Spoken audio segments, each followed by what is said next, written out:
افغانستان کې د نجونو د پوهنتونونو بندېدو په غبرګون کې د پخواني ولسمشر محمد اشرف غني غبرګون. بسم الله الرحمن الرحیم. له بده مرغه په هیواد کې د ښځو د تعلیم او کار اوسنۍ ستونزه ډیره جدي، خواشینونکې او په 21مه پیړۍ کې د جنسیتي اپاراتي تر ټولو ښکاره او کرکجنه بیلګه ده. اصلي ستونزه د حاکمې ډلې عدم مشروعیت دی. دا ځکه چې دوی په غیر ولسواک ډول حاکمان دي او افغانستان یې اشغال او ټول ولس یې یرغمل کړی دی. د اوسنۍ حاکمې ډلې د دغه شان ناوړه پریکړو او د روان بحران د ژورېدو مسؤلیت یوازې طالبانو ته نه، بلکې ټولو هغو افرادو، عناصرو او بنسټونو ته ورګرځي چې د دوی د سپینولو لپاره یې په سازماني شکل تبلیغات کول او ادعا یې کوله چې دا خلک بدل شوي او د نویو شرایطو په اړه یې درک زیات شوی دی.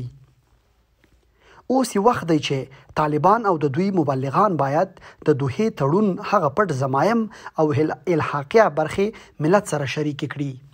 پوښتنه دا ده چې امریکا سره دغه پټو تعهداتو په اړه ولې ولس ته وضاحت نشي ورکولی او د دې جزئیات یې ولې له ولس څخه پټ ساتلي.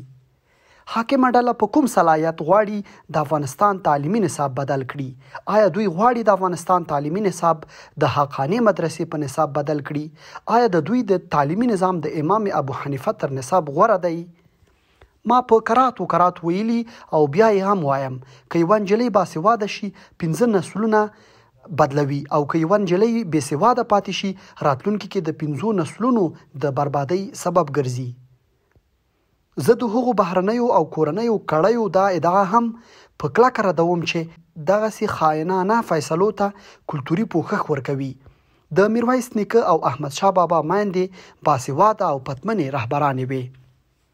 زه د هغو نجونو او هلکانو چې نن یې په ننګرهار، کندهار او نور ولایتونو کې د زده کړو د حق لپاره د اختناق په دې سختو شرایطو کې اعتراضونه کړي ستاینه او قدرداني کوم. دوی په هیواد کې د تعلیم حق غوښتنې اصلي مخکښانې او اتلان دي. اوسنی ځوان نسل یا ښځې او نارینه کولی شي روان استبداد د راتلونکو 100 کلونو لپاره د خپلو صفوفو په پیاوړتیا، اتحاد او اتفاق له منځه یوسي. په اوسنیو حالاتو کې یوازینی څه چې ټول افغانان پرې په متفق ډول اجماع لري هغه د ښځو د تعلیم او کار د حق موضوع ده. زه په دې باور یم چې د دې ملي ولس اجماع په مقابل کې طالبان نشي درېدلی. تل دې وي افغانستان، زنده باد افغانستان، یشه سن افغانستان.